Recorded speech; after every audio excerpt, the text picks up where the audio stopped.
L'écran de ton téléphone luit dans l'obscurité de ta chambre, projetant une lumière blafarde sur tes traits tirés, creusant des ombres sous tes yeux que le sommeil refuse de visiter. Le silence de la nuit est lourd, seulement interrompu par le bourdonnement électrique de tes pensées qui tournent en boucle. Tu tombes sur cette photo. Une de plus. Ils sont là, tous les deux, figés dans une pose qui se veut idyllique, un instantané de bonheur préfabriqué pour les réseaux sociaux. Mais quelque chose cloche, quelque chose fait vibrer une corde sensible et dissonante au fond de toi. Un frisson glacé parcourt ton échine, une décharge de froid qui semble irradier depuis ton centre nerveux lorsque tu détailles, pixel après pixel, le visage de cette nouvelle personne qui a pris ta place dans le décor, mais pas dans la réalité. Ce filtre vintage qu'ils ont utilisé tente désespérément de donner une âme et une profondeur à ce qui n'est qu'un vide sidéral, une mise en scène orchestrée pour une audience invisible dont tu es, malgré toi, le spectateur principal. Elle porte ce pull que tu aimais tant, celui dont il disait qu'il t'allait si bien. Ou peut-être a-t-elle adopté cette mèche de cheveux, ce mouvement précis du poignet, cette façon de pencher la tête qui retombe exactement comme la tienne lors des soirées d'automne. C'est un mimétisme qui frôle le grotesque, une sorte de vol d'identité subtil mais systématique. Regarde bien les détails. Elle s'est mise à fréquenter cette petite librairie café où tu te réfugiais. Elle poste des citations de tes auteurs fétiches, ceux-là même qu'il qualifiait de prétentieux ou d'ennuyeux quand tu les lisais au lit. Et ses yeux. Regarde bien ses yeux sur ce cliché. Pourquoi ce regard, chargé de venin, cette étincelle de triomphe malveillant, alors qu'elle ne te connaît même pas? Pourquoi cette hostilité palpite-t-elle à travers l'écran, presque palpable, comme une décharge électrique dans une pièce trop étroite, où l'oxygène viendrait à manquer? Tu n'es plus dans sa vie, tu es une ombre, un souvenir que tu pensais enterrer sous les décombres de votre rupture. Pourtant, tu sens ce poids sur ton diaphragme, cette incompréhension qui te tord les entrailles et te donne la nausée. Tu te demandes, avec une naïveté qui s'effrite, comment on peut haïr avec autant de ferveur quelqu'un dont on n'a jamais entendu le son de la voix, quelqu'un dont on ne connaît que les fragments déformés par un prisme malade. La réponse, brutale et complexe, se cache dans les murmures de l'alcôve, là où il tisse sa toile de mensonges avec la patience d'un prédateur. Imagine la scène, car elle se répète chaque soir. Il est allongé près d'elle, dans ce lit qui a encore l'odeur de tes rêves. Mais c'est ton spectre qui l'invite à la table de leur intimité. Il ne se contente pas de t'effacer, car t'effacer reviendrait à admettre que tu as existé de manière autonome. Non, il te transforme en une légende noire, en un mythe fondateur de leur sauvetage mutuel. Il distille son poison goutte à goutte, chaque soir, entre deux confidences feintes. Il raconte tes prétendues folies, tes colères qu'il a lui-même provoquées par ses silences et ses trahisons, tes larmes qu'il a moquées et qu'il présente aujourd'hui comme des preuves d'instabilité. Il lui dépeint un portrait de toi, comme une femme harcelante, une ombre menaçante dont il a dû s'extirper au prix d'efforts héroïques, faisant d'elle sa libératrice, sa seule véritable chance de salut. Mais le génie du mal réside dans le contraste, dans cette oscillation permanente qui maintient la nouvelle proie dans un état de tension insupportable. Tout en te traînant dans la boue, il laisse échapper, comme par une mégarde calculée, un compliment sur ton intelligence, ta force passée ou ce talent que tu avais et qu'elle peine à égaler. Elle était brillante, c'est ce qu'il a perdu. Lui glisse-t-il à l'oreille, au détour d'une caresse. Ils créent ainsi un courant d'air glacial dans leur chambre, en te nommant sans cesse, en faisant de toi le troisième membre invisible de leur couple. Pour elle, tu n'es pas une simple ex-partenaire, tu es une rivale invisible et éternelle, un piédestal vide qu'elle doit désespérément escalader pour espérer capter un regard de reconnaissance. Cette haine qu'elle te porte n'est pas la sienne, c'est une haine par procuration, une émotion greffée, c'est le bouclier qu'elle érige contre sa propre insignifiance naissante. Elle te déteste parce qu'il l'a forcée à vivre dans ton ombre portée, faisant de toi le centre de gravité de leur propre relation, le point de référence constant de ce qu'elle doit être ou ne pas être. Regarde bien les fils invisibles qui actionnent ses membres. Ce mécanisme de triangulation est une lame à double tranchant, un outil de torture psychologique d'une précision chirurgicale. D'un côté, il s'assure une réserve d'attention inépuisable, en provoquant la jalousie de sa nouvelle proie.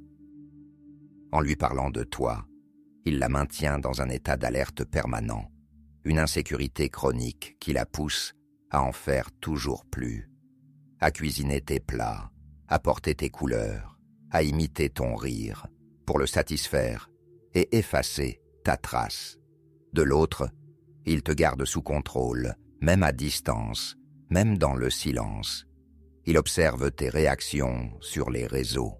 Il guette le moment où tu craqueras, où tu enverras ce message de colère ou de douleur qui confirmera ses dires. « Regarde, je te l'avais dit, elle est instable, elle ne me lâche pas. » S'il parle de toi avec une telle insistance, c'est que ton empreinte est trop profonde pour être simplement balayée par un nouveau coup de balai.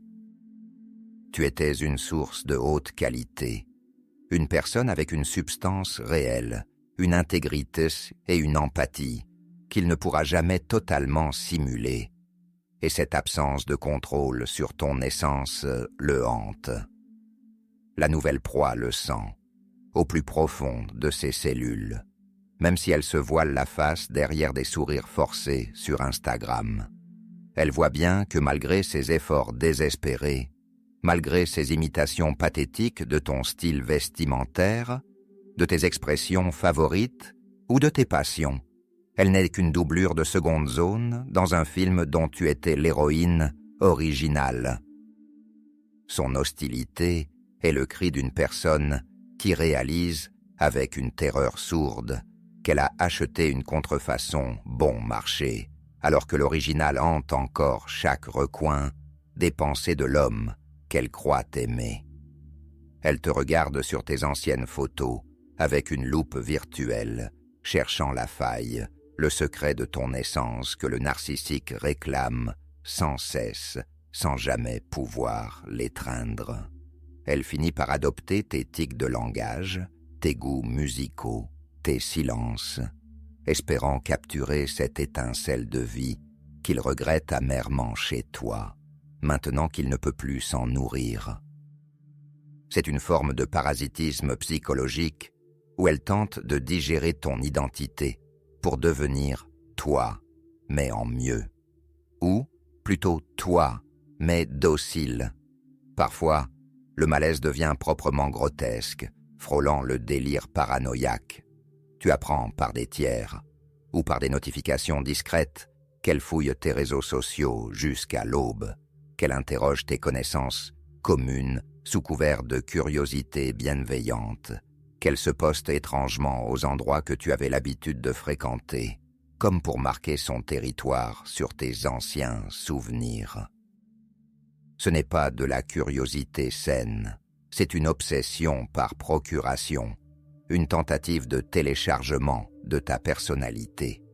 Il lui a vendu une version déformée de toi, un monstre à abattre pour qu'elle se sente l'âme d'une sauveuse, mais il lui demande simultanément de te ressembler pour combler le vide abyssal que ton départ a laissé. C'est une torture psychologique silencieuse pour elle et un jeu de miroir épuisant pour toi. Elle devient ton miroir déformant, une version appauvrie, un déclassement qu'il utilise cyniquement pour la punir de ne pas être toi, tout en la récompensant de te détester. Imagine la fatigue mentale de cette femme qui doit, chaque matin, s'habiller avec tes goûts et chaque soir, écouter tes défauts. Te souviens-tu du moment précis, de cette seconde de clarté absolue, où tu as compris que cette nouvelle personne n'était pas ton ennemi juré, mais simplement la prochaine victime désignée? Partage en commentaire cette situation absurde, ce moment de surréalisme pur où tu as réalisé qu'elle essayait de devenir ton double. Peut-être l'as-tu vu porter ce bijou spécifique que tu avais créé, ou l'as-tu entendu reprendre mot pour mot une de tes expressions favorites lors d'une rencontre fortuite. Ce moment où elle t'a fixé avec une agressivité totalement injustifiée, comme si ta simple existence était un crime de lèse-majesté. C'est dans ces moments-là que la vérité éclate. Elle ne te voit pas. Elle voit le monstre que lui a décrit le marionnettiste et elle voit en toi la preuve vivante de son propre échec à le satisfaire totalement. Elle se bat contre un fantôme et dans ce combat, elle est déjà perdante. Cesse de surveiller le naufrage depuis la rive. Chaque fois que tu consultes leur vie, chaque fois que tu cherches à comprendre pourquoi elle a posté cette phrase sibylline ou cette photo de leurs mains entrelacées, tu lui offres et tu lui offres à lui une part de ta vitalité précieuse, ton absence totale de réaction, ton silence de tombeau est la seule réponse qui puisse briser ce cercle infernal. Laisse-la s'épuiser à essayer de remplir un moule qui n'est pas à sa taille. Laisse-la se débattre dans les filets de ses mensonges à lui. Elle n'est pas ton adversaire dans une compétition pour le cœur d'un homme. Elle est l'éboueur involontaire qui, sans le savoir, t'a débarrassé d'un déchet toxique qui empoisonnait ton existence et flétrissait ton âme. Elle a pris la charge mentale, les mensonges pathologiques, les manipulations de la réalité à répétition, les dettes émotionnelles et les nuits blanches à ta place. Remercie-la, intérieurement, de t'avoir libéré de cette prison dorée, dont les murs commençaient à se refermer sur toi. Reprends possession de ton territoire intérieur avec une ferveur renouvelée. Redécouvre les couleurs que tu avais oubliées parce qu'il les trouvait trop voyantes, les musiques qu'il critiquait pour briser ta joie, les lieux qu'il avait tenté de s'approprier en les marquant de son mépris. Ton identité n'est pas une marchandise qu'on peut copier, ce n'est pas un code informatique qu'on peut voler, c'est un sanctuaire sacré bâti sur tes expériences, tes souffrances et tes joies réelles. En redevenant totalement toi-même, loin de ces jeux de miroirs et de ces triangulations perverses, tu rends sa manipulation caduque. Le silence n'est pas une faiblesse, c'est ton armure la plus solide, le rempart contre lequel ces vagues de haine viendront se briser sans même t'éclabousser. Chaque fois que tu choisis de ne pas regarder, tu récupères un fragment de ton âme. Identifie le processus de comparaison pour ce qu'il est réellement. Une fiction pure, un scénario écrit par un esprit malade pour garder le contrôle sur deux personnes à la fois. Quand tu apprends, par un ami indiscret ou par un écho lointain, qu'il continue de te dénigrer auprès d'elle avec une véhémence suspecte, souris. Ne te fâche pas, ne cherche pas à te justifier, souris simplement. C'est la preuve irréfutable qu'il ne peut pas t'oublier, que ton absence est un cri assourdissant dans son nouveau foyer. S'il avait vraiment tourné la page, si cette nouvelle relation était l'oasis de paix qu'il prétend sur ses stories de vacances, ton nom ne franchirait plus ses lèvres. Sa haine apparente, qu'il transmette à sa nouvelle compagne comme une maladie contagieuse, n'est que le revers de sa rage d'impuissance. Il ne peut pas te posséder. Il ne peut pas te détruire totalement, car tu as survécu. Alors il tente de détruire ton image dans l'esprit d'une autre. C'est le dernier refuge des lâches. Considère cette hostilité comme un hommage involontaire, un trophée que l'on te décerne malgré eux. On n'attaque pas avec autant d'acharnement, de persistance et de créativité ce qui est insignifiant ou médiocre. Si elle te traite comme une menace existentielle, si elle scrute tes moindres faits et gestes avec une anxiété de sentinelle, c'est qu'elle perçoit, même inconsciemment, la puissance immense que tu as retrouvée en le quittant. Ta liberté est leur plus grand échec commun. Ta capacité à rire de bon cœur, à créer de nouvelles choses, à aimer à nouveau sans entrave, est une insulte vivante à leur mise en scène macabre. Reste dans la lumière, là où leurs ombres portées et leurs murmures venimeux ne peuvent de plus t'atteindre, car la lumière dissout les spectres et assèche le venin. Tu n'es plus la proie tremblante qui attendait un signe, une miette d'affection ou une explication qui ne viendrait jamais. Tu es celle qui a survécu à la tempête et qui en est sortie avec une vision plus acérée, presque radiographique. Ce que tu vois aujourd'hui chez eux, ce couple qui semble vouloir te narguer à chaque publication, qui affiche une complicité de façade, n'est que le dernier acte d'une pièce de théâtre tragique dont tu as enfin quitté la scène. La haine de l'autre, cette femme qui te singe et te maudit, n'est que le reflet de sa propre prison mentale, une cellule dont il tient les clés et dont il resserre les barreaux chaque jour un peu plus. Toi, tu marches désormais vers un horizon dégagé, un espace vaste où aucun fantôme, aucune doublure malveillante ne viendra plus troubler ton sommeil ou dicter tes émotions. Imagine la suite de leur histoire sans toi, sans l'écran de fumée que tu représentes. Elle finira par s'épuiser. Le pull qu'elle t'a volé finira par s'user. La mèche de cheveux ne suffira plus à masquer le vide de leur échange. Un jour, il commencera à lui parler d'une nouvelle folle, d'une nouvelle ombre, et le cycle recommencera inexorablement. Il commencera à lui reprocher d'être trop comme toi ou pas assez comme toi, l'enfermant dans le même paradoxe qui t'a brisé autrefois. Mais tu ne seras plus là pour le voir, car tu auras changé de dimension vibratoire. Tu auras compris que la véritable victoire ne réside pas dans la confrontation, mais dans l'indifférence souveraine. L'indifférence est le seul poison auquel le narcissique n'a pas d'antidote. C'est une déconnexion totale, un retrait définitif de l'énergie qui les laisse tous les deux face à leur propre néant, face à l'ennui abyssal qui les ronge, pour sceller définitivement cette porte de ton passé et transformer ce qui fut une blessure béante en un bouclier d'acier trempé. Pose ton empreinte sur ce moment précis. Respire profondément, sans l'air remplir tes poumons, cet air qui ne leur appartient pas, cet air que tu ne partages plus avec leurs mensonges. Tu es vivante, tu es entière, et aucune imitation, aussi léchée soit-elle, ne pourra jamais atteindre la profondeur de ton être. La haine qu'ils te portent est le carburant de leur propre destruction, un feu de paille qui finira par les consumer, tandis que ton pardon envers toi-même est le moteur de ta renaissance. Tu n'as pas échoué, tu as été libéré.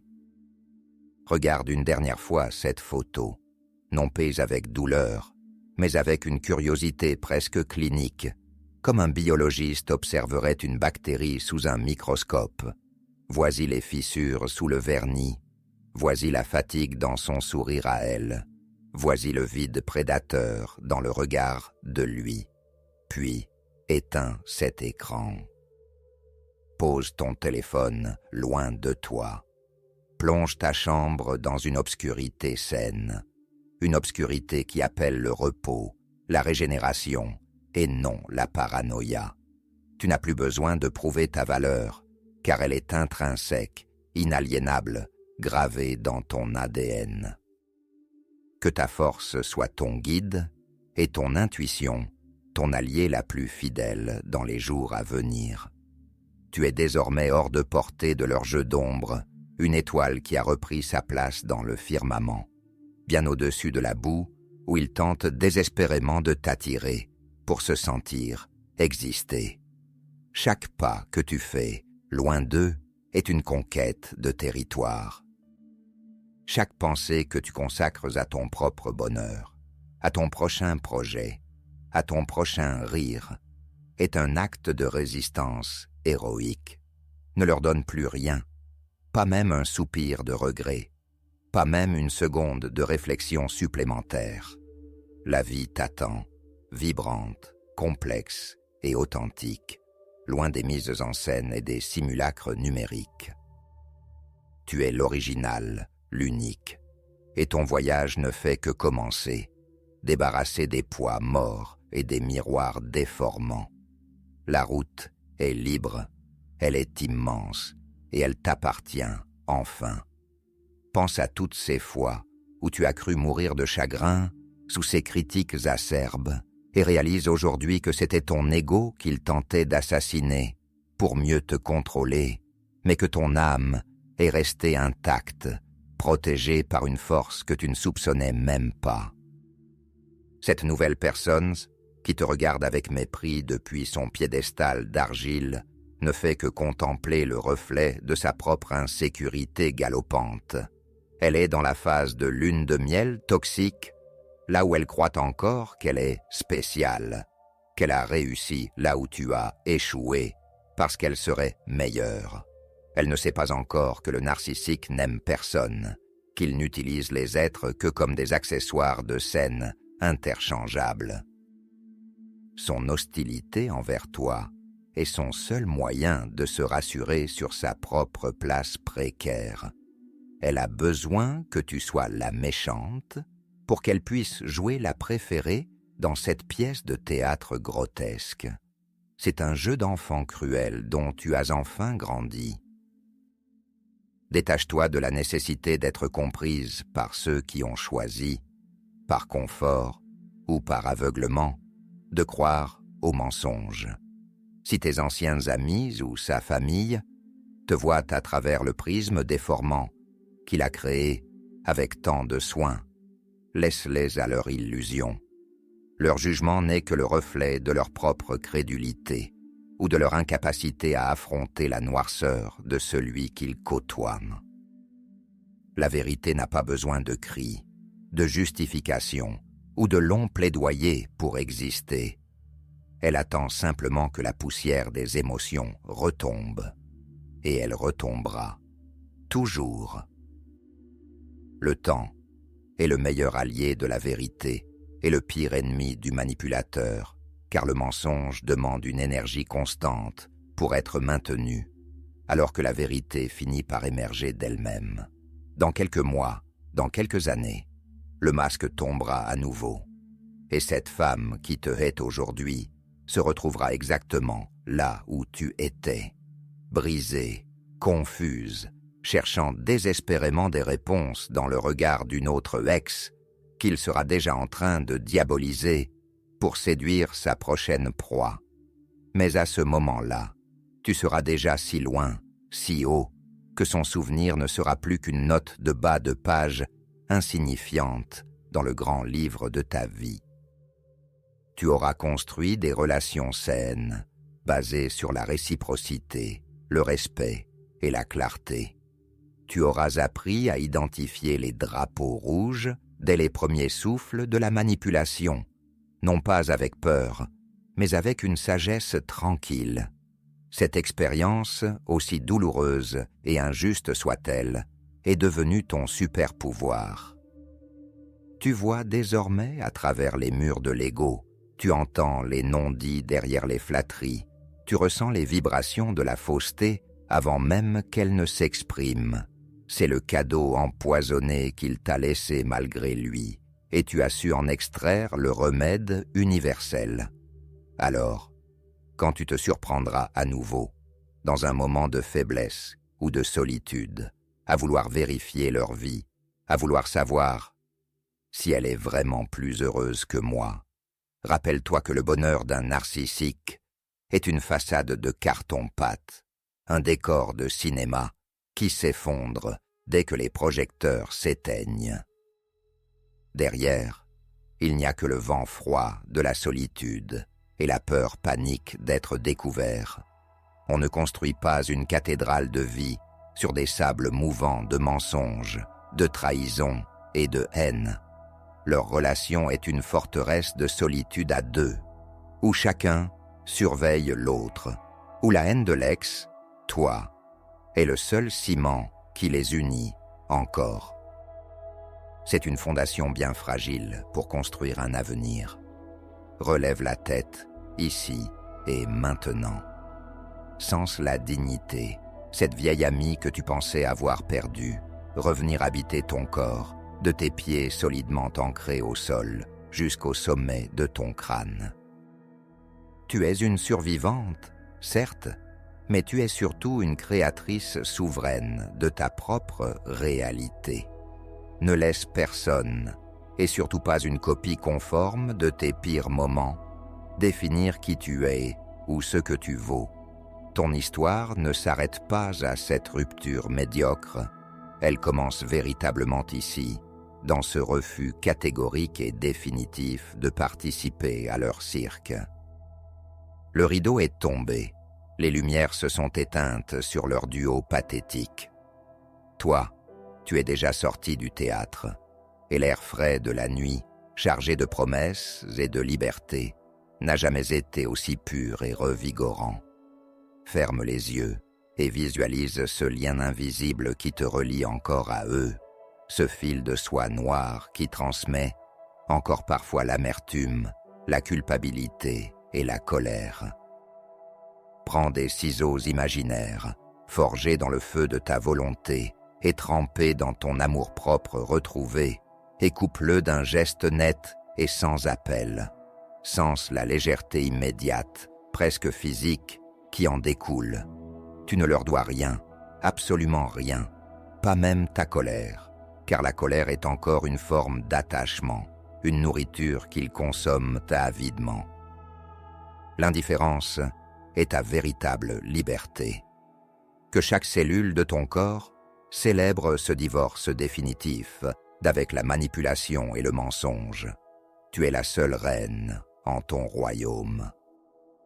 Désormais, quand tu croiseras son regard ou celui de sa nouvelle compagne, que ce soit au détour d'une photo oubliée ou lors d'un croisement fortuit dans la rue, tu ne ressentiras plus ce coup violent au plexus. Tu ressentiras une immense compassion, distante, la même que l'on éprouve en regardant un étranger s'obstiner dans une erreur tragique et évidente.